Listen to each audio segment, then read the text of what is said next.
Hi, I'm Shalanda James, and today we're going to present to you the evolution of radio.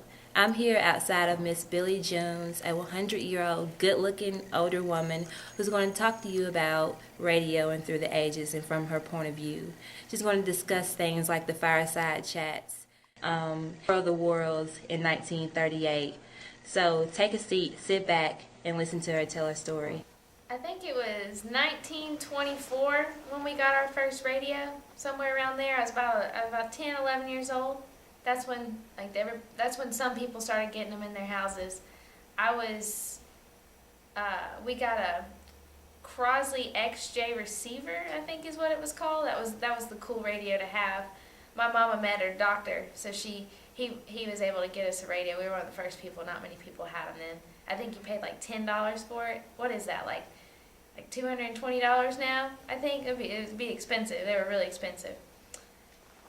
By the 1930s, I feel like most of my friends had them. We loved our radios. I remember it being my favorite piece of furniture. They were these big stained, dark wooden piece of furniture. Your main thing in the living room. I think I actually have a picture somewhere of me listening to one.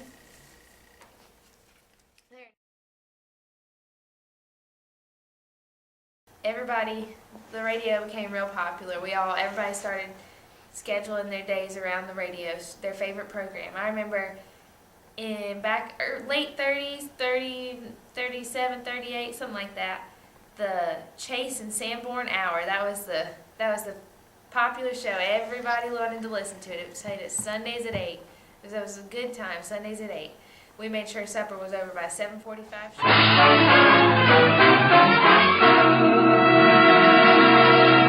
The makers of Chase and Sanborn coffee, the superb blend you know is fresh, present the Chase and Sanborn Hour and your host, Don Amici. In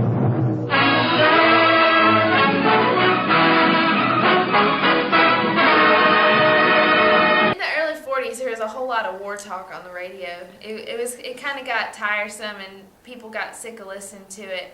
I lost my husband during that time, and a lot of other, just people were sick of hearing about the war. It was in all of our lives a lot, and so people started to turn to other stations for entertainment.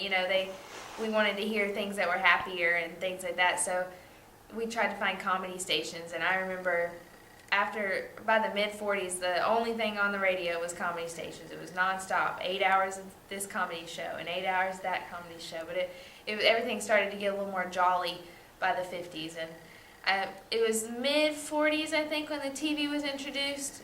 People didn't really know about it. They weren't sure what it was. So the radio was still real popular then. And by the mid 40s, I think that was when the TV first started showing up. People were hearing about it, but they were really expensive, and no one really knew how they worked or what they were. So a lot of people didn't have them yet.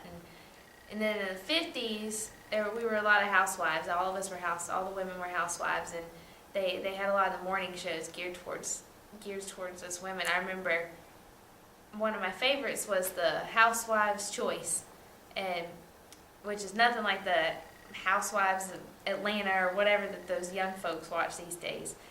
But yeah, that was my favorite show. And then by 1955, the TV started to overpower radio. It started making its way up in the early 50s, and then by 55, I guess, was when everyone was all excited about their TVs, and radios weren't the main piece of furniture in the house anymore. And I got my old friend Leroy Jenkins. That he's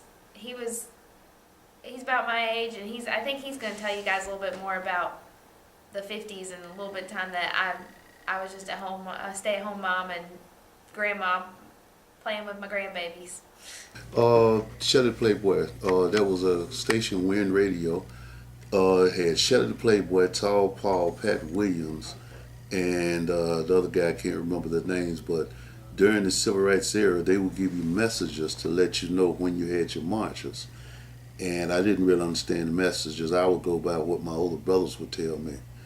And you had WJLD. There was a guy on JLD named Sam Moore. Don't know what happened to him. He moved over to Win later years when Tall Paul left. And basically these guys would tell you what you needed to know, because the white stations would not broadcast information relating to civil rights. They would give you the news as far as what was going on with police sicking dogs on people and all this kind of stuff. I just barely remember that kind of stuff. It's vivid now because I've seen it historically in special programs and whatever. But basically, Shelly Playboy would give you all the information, he and Tall Paul, to let you know where the mass marches were being held, because most of them would start at a church in Birmingham, and they would leave there and proceed to either City Hall or Kelly Ingram Park, 16th Street Baptist Church, that area. And that's about all I can remember. I had the afro with the long pork chop sideburns. As a matter of fact, my grandkids look at the picture and they think my sideburns were growed on. And it was all kind of disco and soul music. It was kind of a time when you could express yourself, and you had the music that everybody wanted to play. Like back in the 60s, you had groups like Sly and the Family Stone. Now they call it underground music, and it wasn't that bad. It was just that some of the stuff they talked about, nobody, your parents didn't want you to hear about it. And matter of fact, there was a song called Funky Broadway. And it's funny, but we could not repeat the lyrics to that song. And it was just that strict, you know. And it was a time where everybody went to church. And it didn't matter where you went or what you did the day before, you was going to be in church the next day. So, you know, everybody had their Christian value. And it all revolved again around radio and broadcasting. And Leroy and them pork chop sideburns, he just thought he was the stuff. He those pork chop sideburns. Oh, but that's enough about the 70s. I don't really have a whole lot to tell everybody about those 80s and on. I don't know how to work into that new stuff, that you know, small little tiny thing, the headphones. I don't know what any of that stuff is. I listen to the TV and this Let's talk thing 80s, over Grandma here. PJ. Yeah, this By is. the way, I have coffee for you. Thank you. So it's not Starbucks. This You don't is like my Starbucks. grandson Dan. He knows all about the new stuff. I remember when he was little. Well, hold on. Let's talk about the 80s, because the 80s, the boombox. You hated those things. For Yeah, some he reason. had that big old box on his You said it was shoulder. too You know, loud. You yeah. live right next door. Hey, you tell him about it. Well, like.